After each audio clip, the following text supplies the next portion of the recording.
মেয়ে সকালবেলায় পরীক্ষা দিতে যাবে, তাই জন্য কিছুটা মুসুর ডাল ভেজিয়ে রেখেছিলাম।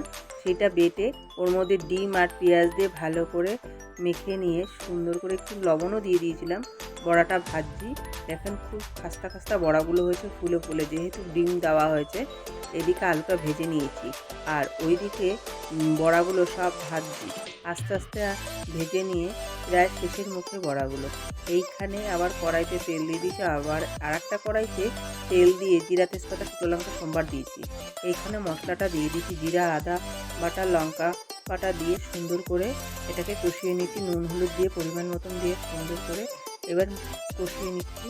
এটাকে বেশ সুন্দর, দেখেন তেল ছেড়ে যাচ্ছে আস্তে আস্তে করে, লাল লাল ভাব হয়ে গেছে, দেখেন খুব সুন্দর তেল ছেড়ে গেছে।